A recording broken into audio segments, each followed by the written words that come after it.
The way it works is that the publisher is the one that commissions me. Some people think actually it's the author that commissions the illustrator, and I often get emails from authors saying, I've written this story, would you like to be the illustrator? But in fact it's the publisher that's the one that chooses the illustrator. And so the publisher sends me the story, and what I then have to do is plan the book and draw it so that they know exactly what it's going to look like.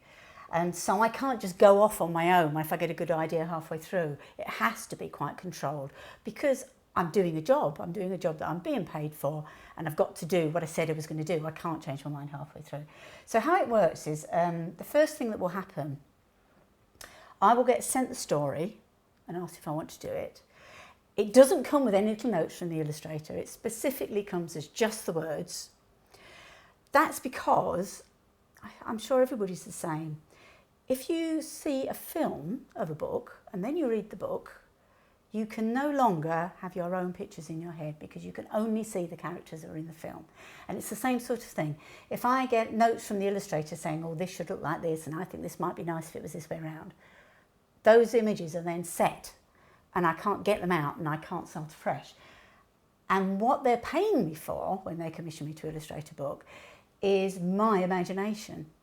And the first job that I do is read it through and design the hero of the story. I have to decide whether they're a villain, or a goodie, and kind of make them look right for their personality, and send that to the publishers to make sure that everybody is happy with the direction that I'm going in.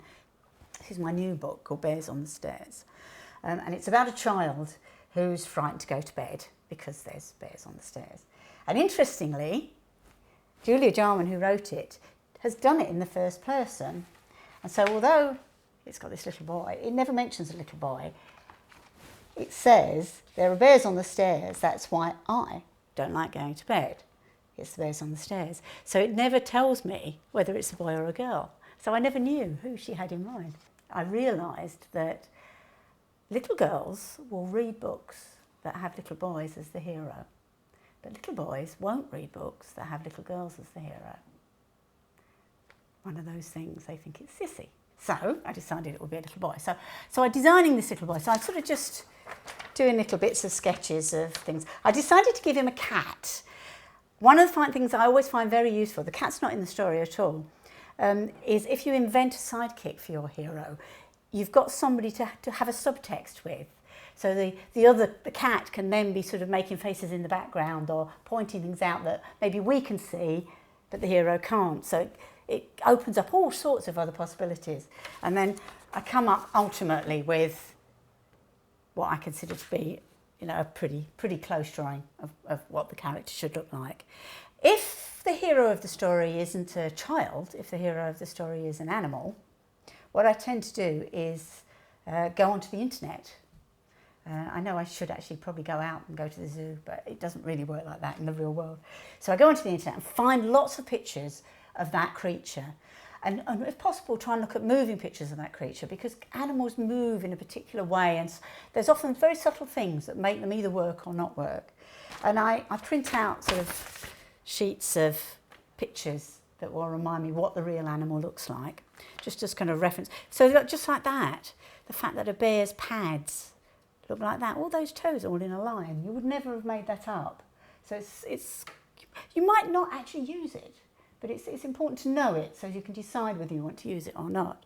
And because I've got a cat, I got lots of pictures of cats, and I did lots of little drawings of different positions that are classic positions that cats get into, and then gradually kind of turn those into the cat in the story. And that's a process that's difficult to explain, but it's about trying to simplify things and exaggerate things quite subtly until you gradually get the character looking right. And sometimes I have days where I can't do that, and it just looks dreadful. Particularly at the beginning of a book, I sometimes get in a right state and very angry with myself. And then the following day it's fine. I've learned now not to get too worried. I just walk away in the end if I'm getting into a state with it. But eventually you do manage to get that process right, and you capture a character that looks real and it looks like a cat, but actually no, it's not. It's got this other picture book quality to it.